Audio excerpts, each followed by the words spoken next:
Hello friends, welcome to learners factory. இப்போ இன்றைக்கி இந்த வீடியோவில் நம்ம என்ன பார்க்க போகிறோம் அப்படின்னா, SPSSல வந்து எப்படி வந்து ஒரு நார்மாலிட்டி வந்து செக் பண்ணுறது அப்படிங்கிறத இந்த வீடியோவில் பார்க்கலாம். இன்னும் நீங்கள் இந்த லேர்னர்ஸ் ஃபேக்ட்ரி சேனல் வந்து சப்ஸ்கிரைப் பண்ணி வச்சுக்கோங்க. கூடவே இருக்கக்கூடிய பெல் பட்டனை கிளிக் பண்ணி வச்சுக்கோங்க. அதில் ஆல் நோட்டிஃபிகேஷன் வந்து எனேபிள் பண்ணி வச்சுக்கோங்க. அப்போ தான் நாங்கள் எப்போ வீடியோ போட்டாலும் உங்களுக்கு நோட்டிஃபிகேஷன் வரும். இப்போ வாங்க வீடியோக்குள்ளே போகலாம்.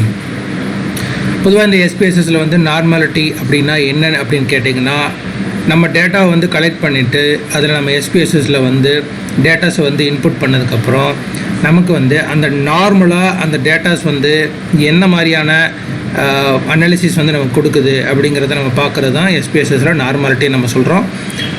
அதுக்கப்புறம் நம்ம ஒவ்வொரு டூல்ஸ் பேஸ் பண்ணி நம்ம என்ன பண்ணுவோம் அப்படின்னா, இந்த டேட்டாவை வந்து அனலைஸ் பண்ணுவோம். அதற்கு முன்னாடி இந்த நார்மலாக இந்த டேட்டா வந்து அனலைஸ் பண்ணுறது நமக்கு ஒரு புதிய தரவுகளை கொடுக்கும். அதே சமயம் இந்த நார்மல் டேட்டா வந்து என்ன சொல்லுது அப்படிங்கிறத நம்ம புரிஞ்சிக்க முடியும். அதற்கப்புறம் தான் நம்ம என்னென்ன டூல்ஸ் யூஸ் பண்ணுறோம் அப்படிங்கிறத நம்ம பார்த்து அதற்கான டூல்ஸ் வந்து நம்ம அப்ளை பண்ணலாம். இப்போ இந்த நார்மாலிட்டி எப்படி செக் பண்ணுறது அப்படிங்கிறத இப்போ பார்க்கலாம். ஸோ என்கிட்ட வந்து ஒரு டேட்டா இருக்குது. ஸோ நான் ஆல்ரெடி தான் இந்த டேட்டா தான் யூஸ் பண்ணிகிட்ருக்கேன். பார்த்திங்கன்னா நம்முடைய SPSS வீடியோ எல்லாத்துலேயுமே வந்து இந்த டேட்டா வந்து இருக்கும். ஸோ இது வந்து ஒரு யூனிஃபார்மாக இருக்கும் அப்படிங்கிறதுக்காக இந்த டேட்டாவை நம்ம யூஸ் பண்ணிகிட்ருக்கோம். ஸோ இப்போ நம்ம இந்த டேட்டாவுடைய நார்மாலிட்டி வந்து நம்ம செக் பண்ண போகிறோம். அதுக்கு நம்ம எங்கே போகணும் அப்படின்னா, அனலைஸ், டெஸ்கிரிப்டிவ் ஸ்டாட்டிஸ்டிக்ஸ், எக்ஸ்ப்ளோர் அப்படிங்கிறத கிளிக் பண்ணுங்கள். கிளிக் பண்ணால் நமக்கு இந்த மாதிரியான ஒரு பாப்அப் விண்டோ மாதிரி ஒன்று வரும். இதில் வந்து நம்ம என்ன பண்ண போகிறோம் அப்படின்னா, so dependent list, factor list அப்படின்னு ரெண்டு இருக்கும்.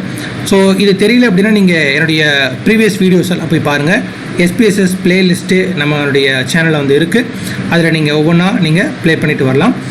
இப்போ தான் SPSS வந்து நீங்கள் படிக்கிறீங்க அப்படின்னு சொன்னால் டோன்ட் வரி. நீங்கள் என்னுடைய SPSS பிகினர்ஸ் பிளேலிஸ்ட் வந்து பார்த்திங்கன்னா நம்மளுடைய சேனலில் இருக்குது. ஸோ அதை போய் பார்த்தீங்கன்னா ஸ்டார்டிங்லேருந்து பிகினிங்லேருந்து நீங்கள் படித்துக்கு கொள்ள முடியும். ஸோ நவ் இப்போ வந்து டிபெண்டன்ஸ் லிஸ்ட் வந்து நம்ம வந்து எடுக்கணும். ஸோ எதை பேஸ் பண்ணி நம்ம இந்த டேட்டா வந்து நம்ம எதை டிபெண்ட் பண்ணியிருக்கோம் அப்படிங்கிறத ஃபஸ்ட்டு நம்ம சொல்லணும். ஸோ அதை வந்து நான் ஹைட் இன் சென்டிமீட்டர்ஸ் அப்படிங்கிறத நான் கொடுக்குறேன். ஃபேக்டர், எந்த ஃபேக்டர் வந்து நீங்கள் யூஸ் பண்ணுறீங்க அப்படிங்கிறத பார்க்கலாம். அதை வந்து நான் ஜெண்டர் அப்படின்னு சொல்லிட்டு நான் கொடுக்குறேன். இதை கொடுத்துட்டு இங்கே ஸ்டாட்டிஸ்டிக்ஸ் அப்படின்னு ஒரு ஆப்ஷன் இருக்குது. அதை கிளிக் பண்ணுங்கள். அதை கிளிக் பண்ணோன்னே உங்களுக்கு இங்கே descriptive statistics, confidence interval for mean, estimators, outliers, percentiles எல்லாமே வந்து உங்களுக்கு இருக்கும். ஸோ இதில் உங்களுக்கு என்னென்ன ஆப்ஷன் வேணுமோ அதை நீங்கள் சூஸ் பண்ணிக்கலாம். கண்டினியூ கொடுங்க. கண்டினியூ கொடுத்துட்டு பிளாட்ஸ் அப்படிங்கிற எடுத்துக்குவாங்க. ஸோ இங்கே தான் வந்து பார்த்திங்கன்னா நம்ம வந்து நார்மாலிட்டி பிளாட்ஸ் வித் டெஸ்ட் அப்படின்ட்டு ஒரு ஆப்ஷன் இருக்கும். ஹிஸ்டோகிராம் வேணால் ஹிஸ்டோகிராம் சூஸ் பண்ணிக்கோங்க. இங்கே நார்மாலிட்டி பிளாட்ஸ் வித் டெஸ்ட் அப்படிங்கிற அந்த ஆப்ஷன் கொடுத்துட்டு ஓகே கொடுங்க. ஓகே கொடுத்தோன்னே கீழே வந்து இந்த டோட்டலாகவே இந்த விண்டோஸ்க்கு வந்து ஓகே அப்படிங்கிற அந்த ஆப்ஷனை கொடுங்க. கொடுத்த அடுத்த செகண்ட்லேயே நமக்கு அவுட்புட் வந்து கிடச்சிருச்சு. இதில் வந்து பார்த்திங்கன்னா உங்களுக்கு டேட்டாவை அனலைஸ் பண்ணி நமக்கு சொல்லியிருக்கு. ஸோ இது வந்து சம்மரி வந்து கொடுத்துருக்காங்க. அதுக்கு அடுத்தது டிஸ்கிரிப்டிவ் ஸ்டாட்டிஸ்டிக்ஸ் கொடுத்துருக்காங்க.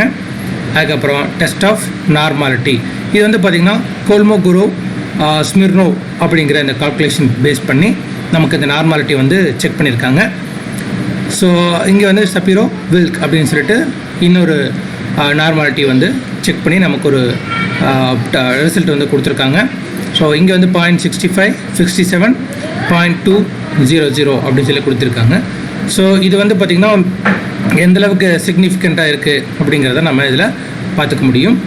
ஸோ அதுக்கப்புறம் கீழே வந்து வந்திங்கன்னா ஹிஸ்டோகிராம்ஸ் எல்லாமே உங்களுக்கு வந்து இருக்குது. இங்கே ஹிஸ்டோகிராமில் வந்து பார்த்திங்கன்னா 100லேருந்து ஸ்டார்ட் ஆகுது.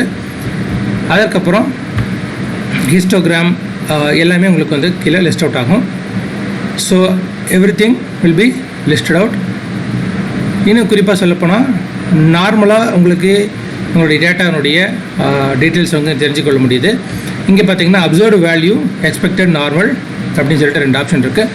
இதில் நார்மல் வந்து பிளாட்ஸ் வந்து நமக்கு வந்து கொடுத்துருக்காங்க. ஸோ இப்போ ஹிஸ்டோகிராம் கொடுத்துருக்காங்க, ப்ளஸ் நார்மாலிட்டி டெஸ்ட் ரிசல்ட் கொடுத்துருக்காங்க, நம்ம பிளாட் செலக்ட் பண்ணோம் இல்லைங்களா, இந்த பிளாட்ஸையும் வந்து நமக்கு இங்கே காட்டியிருக்காங்க.